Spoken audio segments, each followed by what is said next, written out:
Paalala naman sa mga pasahero sa paliparan, huwag na pong magdala ng mga pinagbabawal na gamit para iwas aberya. Higit 200 biyahero na ang nahulihan ng bala sa lahat ng paliparan sa bansa ngayong Semana Santa. At live mula sa NAIA, may Express Report si Camille Samonte. Camille, ngayong araw ata inaasahan ng dagsa ng mga pasahero, pero ano pa bang mga aberya ang nakita mo dyan?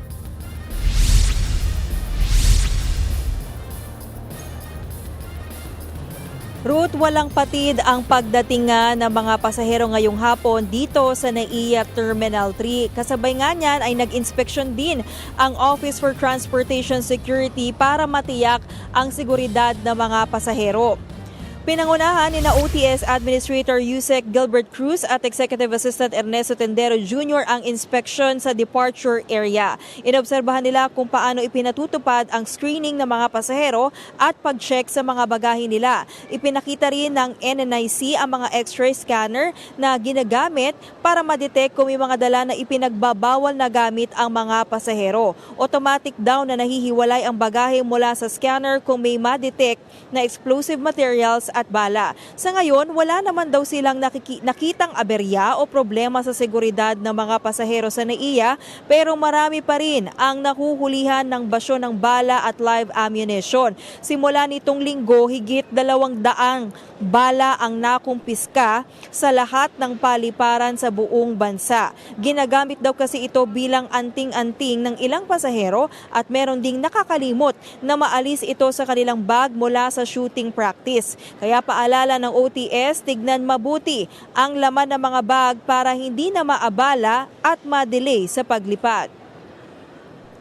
Ang nangyayari kasi, nasa loob na sila bago pa nila nalaman na bawal pala magdala ng mga easy open cans, bawal pala magdala ng mga anting-anting na gawa sa bala, bawal pala yung mga pointed and bladed weapons.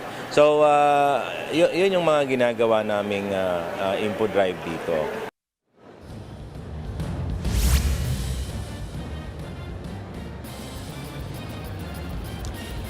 Ruth, kasama rin sa information drive ng OTS yung pagpapaalala sa mga pasahero na habaan yung kanilang pasensya, lalo't maraming ang pasahero ang babiyahe ngayong Semana Santa. At sa mga oras nga na ito, Ruth, kung makikita mo sa aking likuran, ito ngayon yung pila ng mga pasahero na babiyahe sa kanilang mga probinsya. Nandito naman sa kabila yung pila ng immigration counter para doon sa international destination.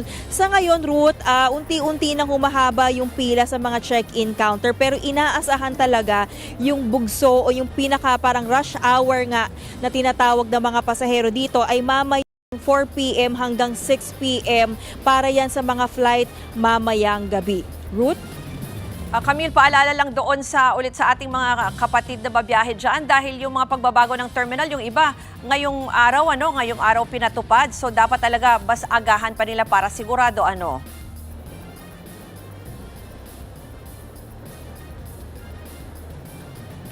Yes, Ruth, tama yan. Di ba usually ang lagi nga sinasabi, at least mga 3 hours before the flight ay dapat nandirito na kung local destination at 4 hours naman before your flight kung international destination. Pero alam mo, Ruth, kanina sa mga nakausap namin na pasahero, more than that, para mga tipong 6 or 7 hours before their flight ay nandirito na nga sila dahil nga in preparation. Alam na raw talaga nila na magiging chaotic yung situation at yung pila nga, yung mahabang pila nga sa check-in at sa immigration. Pero so far, Ruth, yung pagpasok pa lang ng mga pasahero dito sa airport ay mabilis na dahil nga nawala na rin yung initial na X-ray scanner. So ngayon yung pinaka-screening na talaga na mangyayari ay after na mag-check-in nitong mga pasahero. So kahit papaano nabawasan na rin naman yung oras. Kumbaga yung pila na lang talaga na ilalaan nila ay para dun sa check-in counter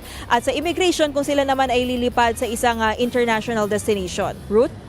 Yan po ang Express Report ni Camille Samonte. Mga kapatid, Ruth Cabalco, para sa mabilis na pasada ng mga balitang dapat niyong malaman, mag-follow at mag-subscribe sa social media pages ng News 5.